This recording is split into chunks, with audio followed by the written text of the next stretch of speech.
সম্মানিত মুসল্লিয়ান কেরাম, আল্লাহর হাবিব প্রিয় নবী মুহাম্মদুর রাসূলুল্লাহ সাল্লাল্লাহু আলাইহি ওয়াসাল্লামের ধারাবাহিক জীবনী আলোচনামূলক অনুষ্ঠান পবিত্র সিরাতুন নবী মাহফিলের এই পর্যায়ে আমাদের আলোচনা চলছে আল্লাহর হাবিব সাল্লাল্লাহু আলাইহি ওয়াসাল্লাম দীর্ঘ ৩ বৎসর কাল গোপনে দাওয়াতি কাজ করেছেন। এরপরে আল্লাহ তাআলা কোরআনে পাকের আয়াত নাযিল করে নবীজিকে প্রকাশ্যে দাওয়াত দেওয়ার জন্য নির্দেশ দিলেন। আল্লাহর হাবিব সাল্লাল্লাহু আলাইহি ওয়াসাল্লাম যতদিন গোপনে দাওয়াত দিয়েছেন খুব বেশি বাধার সম্মুখীন হননি, কিন্তু যেই মাত্র প্রিয় নবী সাল্লাল্লাহু আলাইহি ওয়াসাল্লাম প্রকাশ্যে দাওয়াতি কাজ শুরু করলেন, তাওহীদ একত্ববাদের পক্ষে কথা বলা শুরু করলেন, শিরক এবং মূর্তি পূজার অসারতার বিষয় মানুষের সামনে তুলে ধরলেন, সাথে সাথে মক্কার প্রত্যেকটা লোক আল্লাহর হাবিবের শত্রু হয়ে গেল। এরা বিভিন্নভাবে আল্লাহর হাবিব সাল্লাল্লাহু আলাইহি ওয়াসাল্লামের দাওয়াতকে বাধাগ্রস্ত করা শুরু করল। প্রথমে তারা আবু তালেবের কাছে আল্লাহ রাসূল সাল্লাল্লাহু আলাইহি ওয়াসাল্লামকে হস্তান্তর করার জন্য চাপ দিল। আবু তালেব, আপনার ভাতিজাকে আপনি বাধা দিচ্ছেন না, আপনি তাকে আমাদের হাতে দিয়ে দেন, আমরা তাকে দেখে নিব, আমরা তাকে নিয়ে বোঝাপড়া করব, তার বিষয়টা আমাদের হাতে ছেড়ে দেন। কিন্তু আবু তালেব আল্লাহর হাবিব সাল্লাল্লাহু আলাইহি ওয়াসাল্লামকে কোনোভাবেই ছাড়তে রাজি হন নাই। আপনারা সেই বিষয়ে শুনেছেন।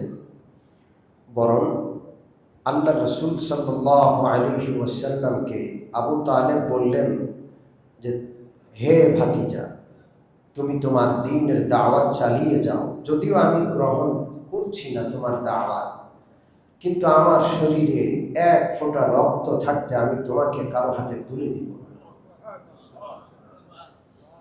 আবু তালেব অমুসলমান ছিলেন, তিনি কালমা পড়েননি, কিন্তু জীবনের শেষ মুহূর্ত পর্যন্ত মুহাম্মদুর রাসূলুল্লাহ সাল্লাল্লাহু আলাইহি ওয়াসাল্লামকে তিনি সব কিছু দিয়ে সহযোগিতা করেছিলেন। মক্কার কাফেররা আরেকটি প্রস্তাব দিল যে, আবু তালেব, আপনার ভাতিজাকে আপনি খুব বেশি আদর করেন, মহব্বত করেন, আপনার ভাতিজার পরিবর্তে আমরা একটি সুন্দর ছেলে আপনাকে দিব। ছেলেটার নাম উমারা ইবনুল ওয়াহিদ, কুরাইশের সবচাইতে সুন্দর ছেলে, সুন্দর সুদর্শন যুবক। আপনি মুহাম্মদুর রাসূলুল্লাহকে আমাদের হাতে দিয়ে দেন, আমরা উমারা ইবনুল ওয়াহিদ নামক সুদর্শন সেই যুবকটাকে আপনার ভাতিজার পরিবর্তে আপনাকে দিব। আবু তালেব বললেন, কেমন কথা, আমি আমার রক্ত মাংস দিয়ে যাকে লালন পালন করলাম, যে আমার কলিজার টুকরা, তাকে তোমাদের হাতে তুলে দিব, আর তোমাদের সন্তানকে আমি লালন পালন করব, এটা কেমন যুক্তি? আবু তালেব এটাকে অস্বীকার করল। যেহেতু আবু তালেব রাসূলুল্লাহর পক্ষে, এই জন্য রাসূলুল্লাহর শারীরিক কোনো ক্ষতি করা এটা তাদের জন্য কঠিন হয়ে পড়ল। এখন তারা আল্লাহ রাসূল সাল্লাল্লাহু আলাইহি ওয়াসাল্লামের দাওয়াতি কাজে বাধা দেওয়ার কি কি প্রক্রিয়া তারা অবলম্বন করলো, কোন কোন পন্থায় রাসূলুল্লাহর দাওয়াতি কাজকে তারা বাধাগ্রস্ত করলো, সেই সম্পর্কে পবিত্র কোরআনে বিভিন্ন আয়াত রয়েছে। সর্বপ্রথম তারা হাসি ঠাট্টা করা শুরু করল। আল্লাহ রসুলের দাওয়াত নিয়ে, রসুলুল্লাহকে নিয়ে, রসুলুল্লাহর অনুসারীকে নিয়ে কোরআন নিয়ে তারা হাসি ঠাট্টা শুরু করলো, বিদ্রূপ উপহাস শুরু করলো, মিথ্যা প্রতিপন্ন করা শুরু করলো। যে কোনো বিষয়কে আপনি যদি হাসির পাত্র, ঠাট্টার পাত্র, বিদ্রূপের পাত্র বানান, উপহাস করেন, এটা মানুষের সামনে ছোট হয়ে যায়, এটার গুরুত্ব কমে যায়, মানুষ এটাকে আর কি করে না, গ্রহণ করে না। এটা আমরা দেখতে পাই। এই যুগেও কিছু মানুষ আলেম ওলামাদেরকে হাসি ঠাট্টার পাত্র বানায়, আছে কি না? নয়, এটা নতুন কিছু নয়, এটা অনেক আগের থেকে ছিল। তারা আল্লাহ রসুল রাস্তা দিয়ে যায়, তাদের পাশ দিয়ে যায়, তারা সবাই মিলে হাসতো যে ওই যে দেখো যায়। وقالوا يا أيها الذي نزل عليه الذكر إنك لمجنون। তারা বলতো সূরাত হিজর আয়াত নম্বর 6, তারা বলতো ইয়া আইয়ুহাল্লাযী নুযিলা আলাইহিয যিকর, ও মুহাম্মদ তুমি দাবি করো তোমার প্রতি ওহী নাযিল হয়। আরে এটা কি সম্ভব? কোথায় আসমানের কথা তোমার কাছে আসে? এগুলো সব পাগলের পড়া, তুমি হলো একটা পাগল। ইন্নাকা লামাজনুন, রাসূলুল্লাহকে তারা বলে নিশ্চয়ই নিশ্চয়ই তুমি হলো পাগল। রাসূলুল্লাহকে কি বলা হয়েছে? পাগল বলা হয়েছে কোরআনের আয়াত।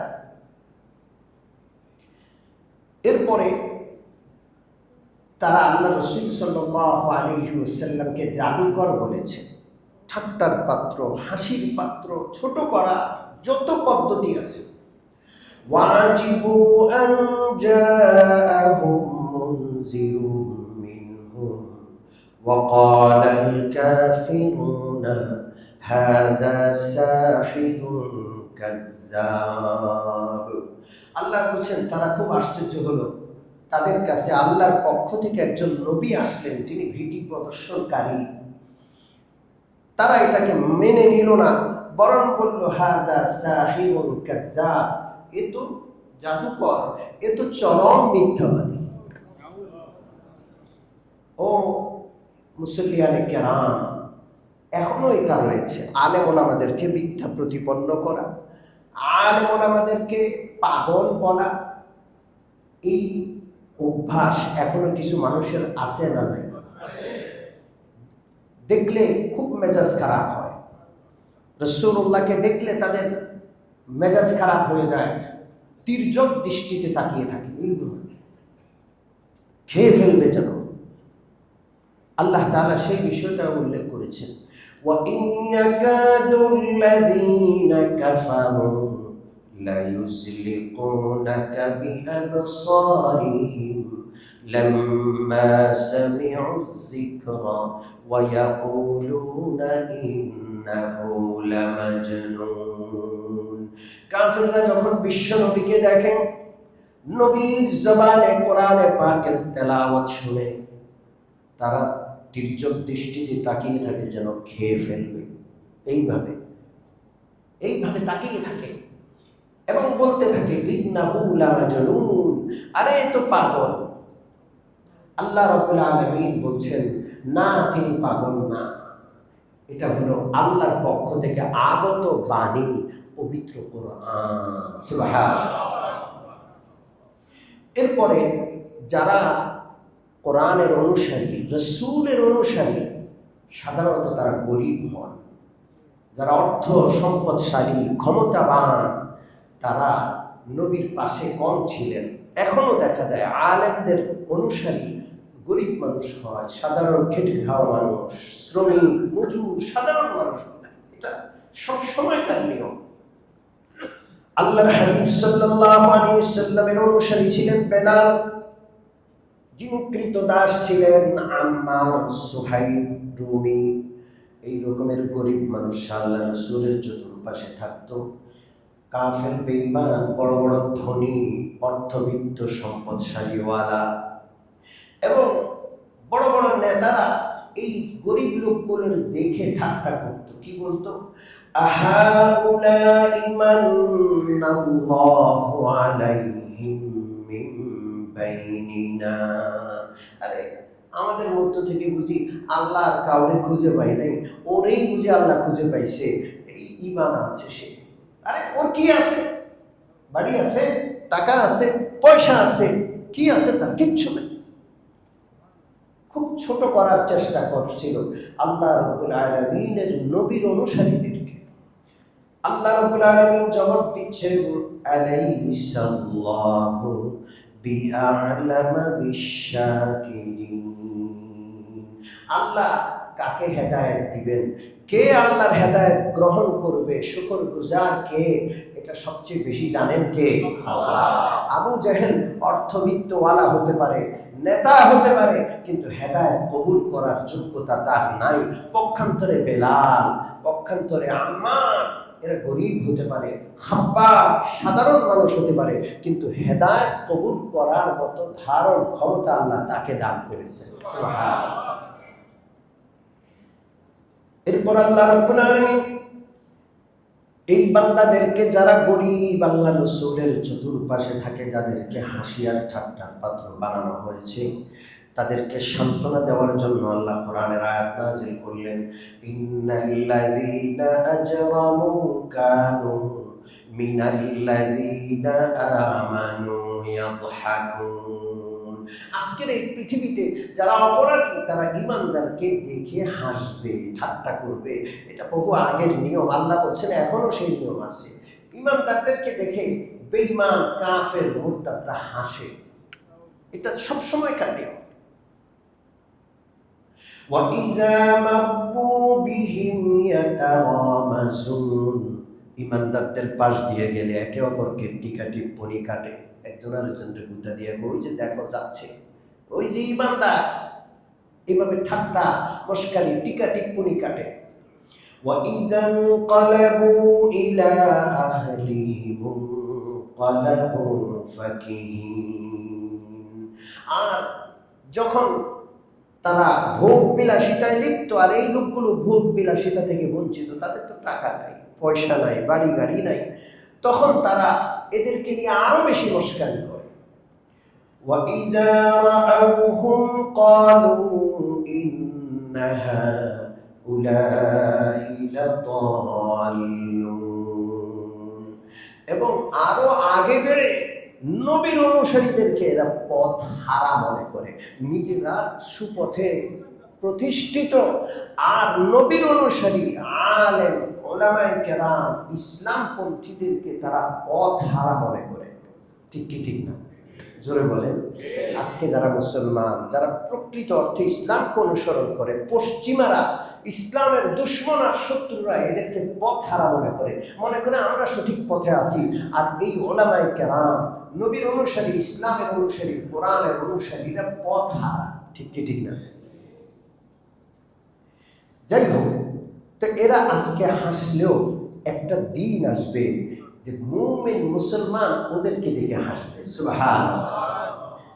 ফালইয়াউমাল্লাযীনা আমানু মিনাল কুফফারি ইয়াদহাকুন আলাল আরাইকি ইয়ানজুরুন। আল্লাহ রাব্বুল আলামিন বলেন, কিয়ামত, হাশর এবং জান্নাতে আমি মুমিন গরীব বান্দাদেরকে এত মর্যাদা দিব, জান্নাতের এত উচ্চ আসনে আসীন করব।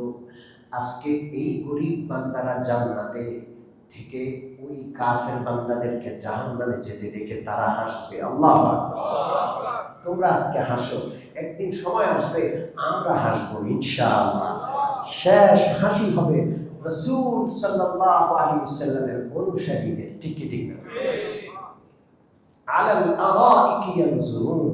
আল্লাহ বলেন তারা সিংহাসনে আসীন হবে, জান্নাতি সিংহাসনে আসীন হয়ে ওই কাফেরদের দিকে তাকিয়ে মুমিনরা হাসবে। হাল সুবিবাল কুফফারু মা কানু ইয়াফআলুন। কাফেরদের যত কুকর্ম আছে, প্রত্যেকটা কুকর্মের যথাযথ প্রতিদানের ব্যবস্থা কে করবেন? আল্লাহ। ওদেরকে করতে দেওয়া হোক, ওরা যা চায় করুক। যাই হোক, তো প্রথম পদ্ধতি তারা ইসলামকে ঠেকানোর জন্য যেটা অবলম্বন করলো, সেটা হলো যে কোনোভাবে হাসি বিদ্রুপ, ঠাট্টা, উপহাস, মিথ্যা প্রতিপন্ন করার পন্থাকে অবলম্বন করলো। দ্বিতীয় সেটা হলো মানুষকে সন্দিহান করে তোলা, মানুষের মধ্যে সন্দেহের বীজ বপন করে দেওয়া। কি করে দেওয়া? জোরে বলেন। মিথ্যা প্রপাগান্ডা ছড়িয়ে মানুষের মধ্যে সন্দেহের বীজ বপন করে দেওয়া। সম্মানিত উপস্থিতি, এই যুগেও আছে, সেই যুগেও ছিল। ইসলামী বিধিবিধান নিয়ে পশ্চিমারা এত অপপ্রচার চালায় যে মুসলমানরা সন্দেহ করে যায় যে ইসলাম এই যুগে চলবে না, ইসলামী রাষ্ট্র ব্যবস্থা এই যুগে চলবে না। এটা মুসলমানরাও মনে করে। এটা সেই যুগেও ছিল, তারা এমনটা করত। ইন হাযা ইল্লা ইফকুন ইফতারাহু ওয়া আ'ানাহু আলাইহি কওমুন আখারুন।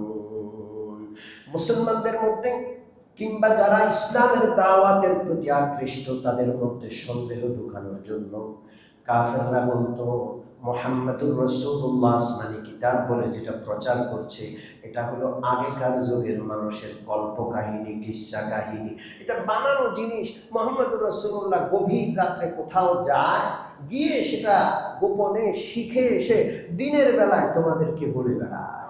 নাউযুবিল্লাহি মিন যালিক। এইভাবে আল্লাহ রাসূল সাল্লাল্লাহু আলাইহি ওয়াসাল্লামের দাওয়াতি কাজকে বাধাগ্রস্ত করার জন্য বিভিন্ন প্রশ্ন উত্থাপন করত।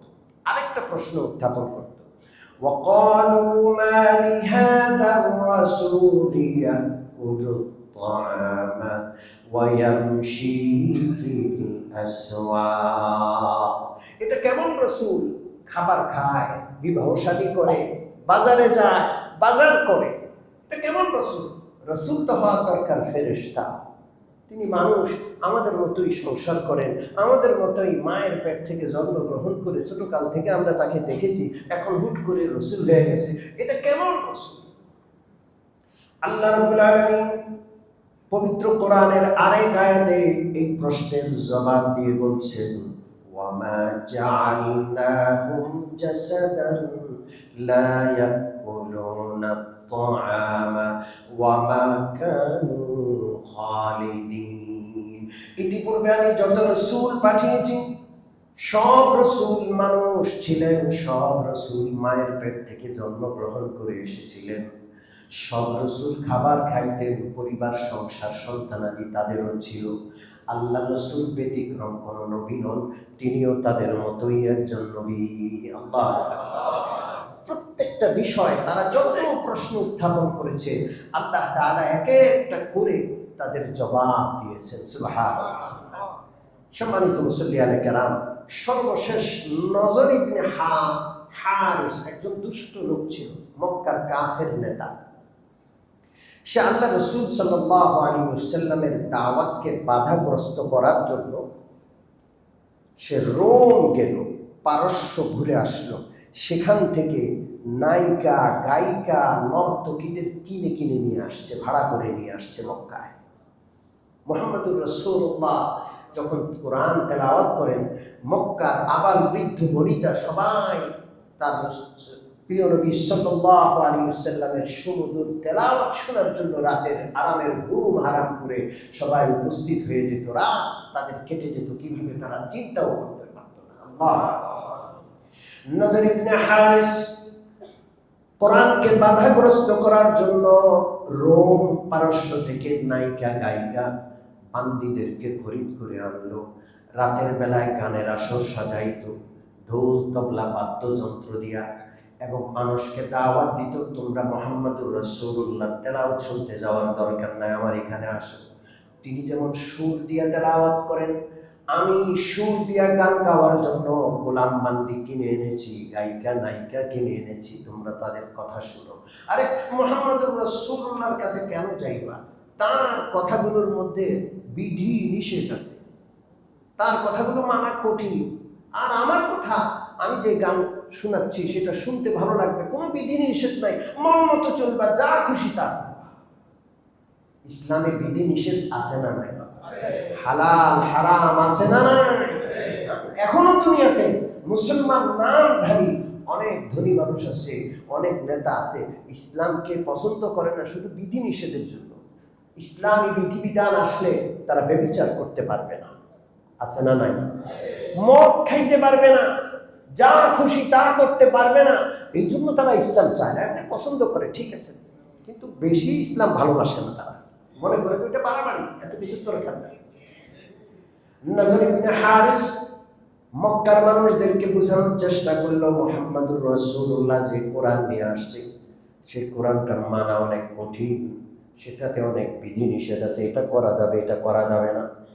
আমি পারস্য আর রোম দেশ থেকে যে গান শোনানোর জন্য বান্দি নিয়ে এসেছি, সেই গান শুনতে বড় মজা, কোনো বিধি নিষেধ নাই, মন যা চায় তা করতে পারবা।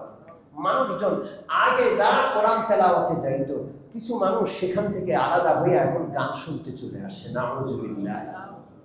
এই জন্য গান শোনা হারাম, বাদ্যযন্ত্র রাখা হারাম, বাদ্যযন্ত্র শিখা ব্যবহার করা হারাম।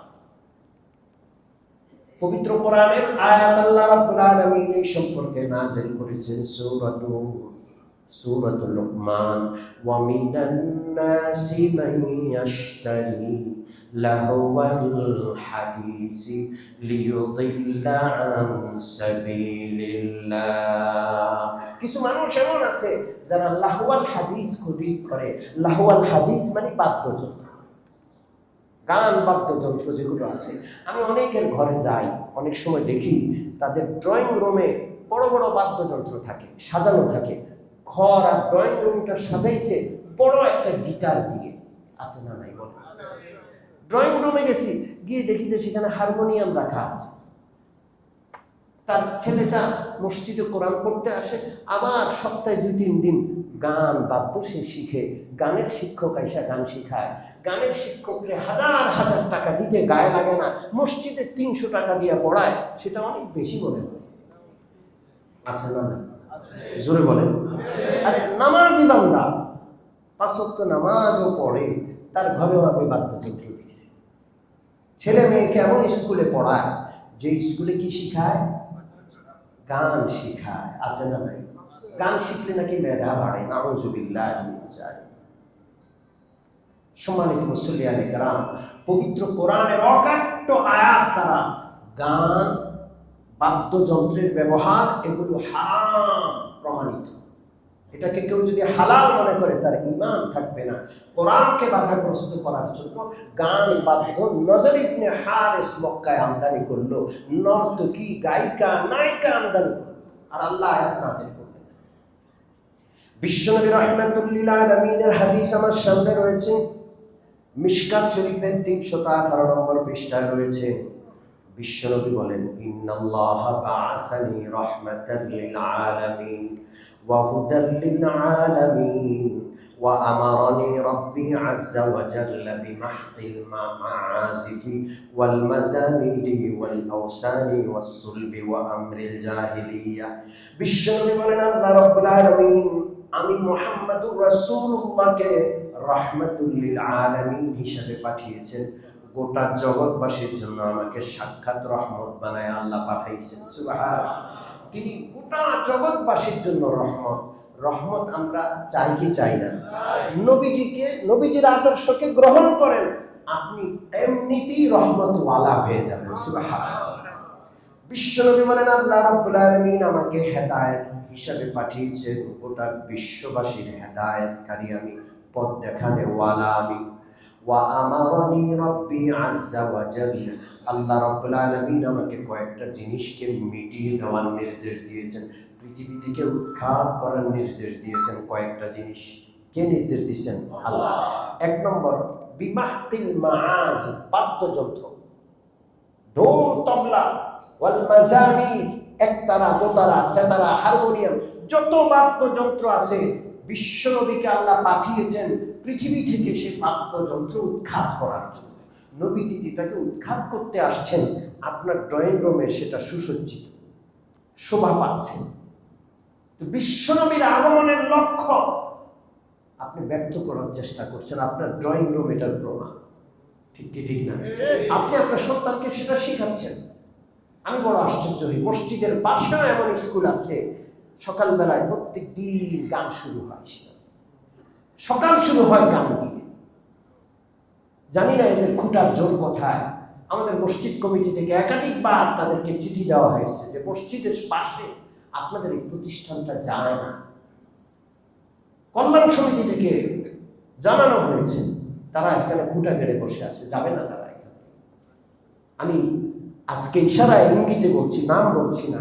আমাদের মসজিদের মুসল্লিদেরও এই ব্যাপারে সচেতন হওয়া দরকার। মসজিদের পাশে, মসজিদের সাথে যায় না, মসজিদের পবিত্রতা নষ্ট হয়, ক্ষুণ্ণ হয়, এমন প্রতিষ্ঠান থাকবে, এটা হতে পারে না। মুসল্লিদেরও উদ্যোগ নেওয়া দরকার, তাদেরও দায়িত্ব রয়েছে, তাদের বলা দরকার, উদ্যোগ নেওয়া দরকার, প্রতিবাদ করা দরকার। আল্লাহ যেন তৌফিক দান করেন। আমিন। তো বিশ্বনবীকে আল্লাহ পাঠিয়েছেন রাহমাতুল লিল আলামিন বানিয়ে, সারা পৃথিবীর হেদায়েতকারী বানিয়ে। রাহমাতুল লিল আলামিন মুহাম্মদুর রাসূলুল্লাহকে আল্লাহ পাঠিয়েছেন পৃথিবী থেকে বাদ্যযন্ত্র উৎখাত করার জন্য, ওয়াসুল ক্রুশ উৎখাত করার জন্য। ক্রুশ চিনেন আপনারা? হ্যাঁ, খ্রিস্টানদের যে গির্জা আছে, গির্জার উপর এইভাবে ক্রুশ ঝুলানো থাকে, দেখছেন? মুসলমানরাও না বোঝে ক্রুশ গলায় ঝুলায়। ক্রুশ গলায় ঝুলাইলে ঈমান চলে যায়। যাই হোক, আল্লাহ রাসূল বলেন আল্লাহ তাআলা বাদ্যযন্ত্র উৎখাত করার জন্য আমাকে পাঠিয়েছেন। জাহিলি যত বিষয় আছে সব উৎখাত করার জন্য পাঠিয়েছেন। যেই জিনিস উৎখাত করার জন্য নবীকে আল্লাহ পাঠিয়েছেন, সেই জিনিস যেন আমরা প্রতিষ্ঠিত না করি, আমাদের সন্তানকে সেই জিনিস যেন আমরা না শিখাই, আল্লাহ তৌফিক দান করেন। বিশ্বনবী রাহমাতুল লিল আলামিন বলেন, কিয়ামতের আগে এমন একটা সময় আসবে, আমার উম্মতের একটি দল গান বাদ্যকে সংস্কৃতি হিসেবে গ্রহণ করবে, হালাল আর বৈধ মনে করবে। বিশ্বনবী বলেন এমন সময় আসছে, ঠিক কি ঠিক? জোরে বলেন। যারা এটা করে তারা এটাকে অবৈধ মনে করে না বৈধ মনে করে? কোরআন তেলাওয়াত শিখবে, পাশাপাশি গানও শিখবে, আছে না নাই? এবং গায়করা অনেক সময় নামাজ পড়ে, আবার বলে আলহামদুলিল্লাহ আমার গানটা খুব সুন্দর হয়েছে, আমি আশা করি ইনশাআল্লাহ আমার গানটা সবাই পছন্দ করবে। হারাম জিনিসের ব্যাপারে ইনশাআল্লাহ, বিসমিল্লাহ এগুলো পড়লে ঈমান চলে যায়। নাউজুবিল্লাহ। কেউ যদি বিসমিল্লাহ পড়ে ব্যভিচার করে, তার ঈমান থাকবে? জোরে বলেন, ঈমান থাকবে না। এই জন্য কিয়ামতের আগে সংস্কৃতি হিসাবে গান বাদ্যকে উম্মত গ্রহণ করবে, এটা রাসূলুল্লাহর ভবিষ্যৎবাণী। বিশ্বনবী রাহমাতুল লিল আলামিন বলেন, কিয়ামতের আগে এমন একটা সময় আসবে, আমার উম্মত মজমা জমাবে, তাদের মজমাগুলোর শোভা পাবে গান বাদ্য দিয়ে। কোনো মজমা গান বাদ্য ছাড়া হবে না। একেবারে সর্বোচ্চ পদস্থ প্রধানমন্ত্রী, প্রেসিডেন্ট হইতে নিয়ে আমরা দেখেছি রাষ্ট্রীয় সব প্রোগ্রামে গান, নাচ, বাদ্য এগুলো থাকতো কম্পালসারি, ঠিক কি ঠিক? জোরে বলেন ঠিক কিনা? বরং ওই গানের যে অনুষ্ঠান, সেটা শুরুতে কোরআন তেলাওয়াত করা হয়েছে, আছে না নাই? জোরে বলেন। বিশ্বনবী রাহমাতুল লিল আলামিন বলেন, কিয়ামতের আগে এমন একটা সময় আসবে, আমার উম্মতের মজলিসগুলো গান দ্বারা আবাদ হবে। সেখানে শরাব পরিবেশন করা হবে, নর্তকী গায়িকারা নাচবে গাইবে। আল্লাহ রাসূল বলেন, ইয়াখসিফুল্লাহু বিহিমুল আরদ ওয়া ইয়াজআলু মিনহুমুল কিরাদাতা ওয়াল খানাজির। আল্লাহ রাব্বুল আলামিন তখন আযাব পাঠাবেন। কি আযাব? ভূমিধস হবে। কি হবে? জোরে বলেন।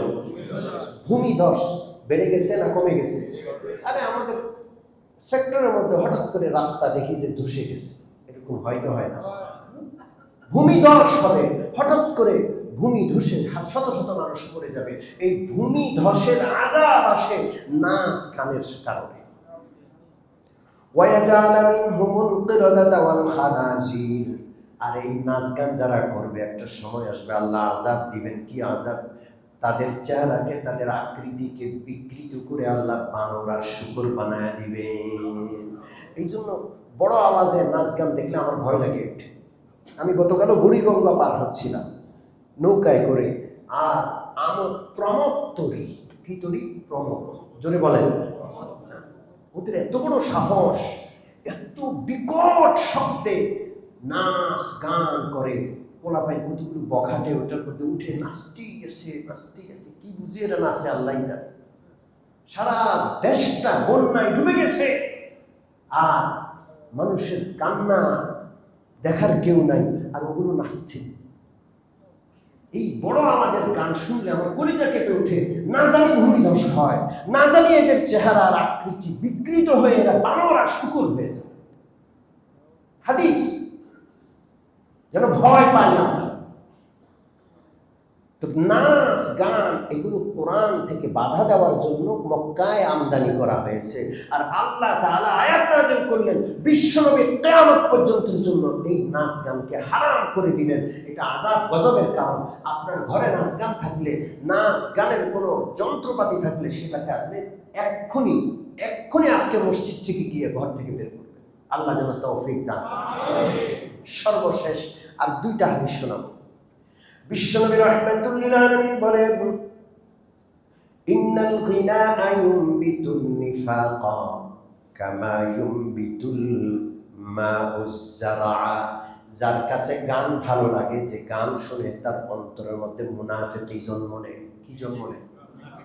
পানি আসমান থেকে বৃষ্টি বর্ষণ হলে জমিনের মধ্যে যেমন ঘাস, তৃণলতা, গাছপালা জন্ম নেয়, জমিন উর্বর হয়। বিশ্বনবী বলেন, যেই মনের ভিতরে গানটা ভালো লাগে, যেই গান শুনে, ওই ব্যক্তির অন্তরের মধ্যে মুনাফিকি জন্ম নেয়। মুনাফিকি বুঝেন? হ্যাঁ, বাহিরে একটা, জোরে বলেন, হ্যাঁ, বাহিরে একটা, ভিতরে আর একটা। বাহিরে দেশপ্রেম, 16ই ডিসেম্বর আসলে একবারে দেশের জন্য পাগল, 21শে ফেব্রুয়ারি খালি পায়ে জুতা খুলে একবারে চলে যায়। আর কাজ কি করে? দেশের স্বার্থকে জলাঞ্জলি দেয়। দেশের কোটি কোটি টাকা, হাজার কোটি টাকা এরা পাচার করে। মুখে দেশপ্রেমের বলি আর অন্তরে পাথর। গোটা দেশকে লুটিপুটে খেয়েছে, খাচ্ছে। এরকম মানুষ আছে না নাই? গান বাদ্য নিষিদ্ধ করতে হবে, না হয় দেশের মানুষ মুনাফিক হয়ে যাবে। বিশ্বনবী বলেন, গান মানুষের অন্তরে মুনাফিক সৃষ্টি করে। আপনার ঘরে যদি গান চলে, আপনার সন্তানটা মুনাফিক হবে। আপনার ঘরে যদি গান বাদ্য হয়, আপনার স্ত্রী মুনাফিক হয়ে যাবে। এমন অনেক মুসল্লি আছে আমাদের কাছে স্ত্রীর ব্যাপারে শিকায়ত করে, স্ত্রীর ব্যাপারে অভিযোগ করে যে হুজুর, আমার স্ত্রীর পুরুষের সাথে পরকীয়ার সম্পর্ক। ভালো ভালো ফ্যামিলি, কয়েক সন্তানের মা, 1.5-2 যুগ ধরে স্বামীর সাথে সংসার করে। ওই স্ত্রী লোক মুনাফিক, তার স্বামীকে ভালোবাসা দেখায়, পরপুরুষের সাথে তার সম্পর্ক। আপনি সতর্ক হন, আপনার সন্তানগুলো যেন মুনাফিক না হয়, আপনার স্ত্রী যেন মুনাফিক না হয়। উপরে একটা, ভিতরে আরেকটা। গান এই জিনিস সৃষ্টি করে মানুষের ভিতরে। আরেকটা হাদিস শোনায় শেষ করব। বিশ্বনবী রাহমাতুল লিল আলামিনের একজন সাহাবী আব্দুল্লাহ ইবনে উমর রাদিয়াল্লাহু তাআলা আনহু একদিন রাস্তা দিয়ে যাচ্ছেন।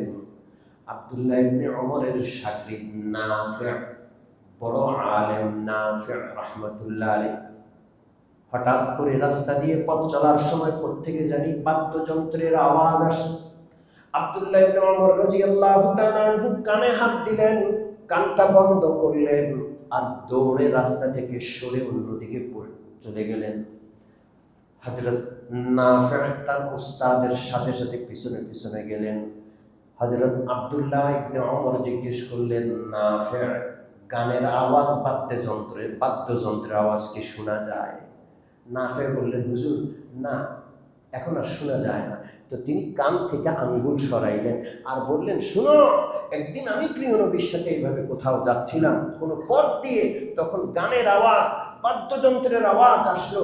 আল্লাহ রাসূল এইভাবে কানে আঙ্গুল দিয়ে রাস্তা থেকে সরে দূরে চলে গেলেন, এবং আমি ইবনে উমরকে জিজ্ঞেস করলেন, ইবনে উমর, এখন কি আর গানের আওয়াজ, বাদ্যযন্ত্রের আওয়াজ শোনা যায়? হযরত আব্দুল্লাহ বললেন যে, না ইয়া রাসূলুল্লাহ, শোনা যায় না। তখন তিনি কান থেকে আঙ্গুল নামালেন। সম্মানিত উপস্থিতি, এই গান ছাপতে হবে। এই সেক্টরের ভিতরেও অনেক প্রোগ্রাম আছে, যে প্রোগ্রামগুলোতে নাচ গান হয়। আছে না নাই? বলেন, আছে না নাই? আল্লাহ রাসূল যেটাকে মিটাইতে বলেছেন, আমাদের সেটাকে মিটানো লাগবে। আমরা প্রতিবাদ করবো ইনশাআল্লাহ। রাজি আছি? আমাদের ঘরে গান বাদ্যের কোনো জায়গা নাই।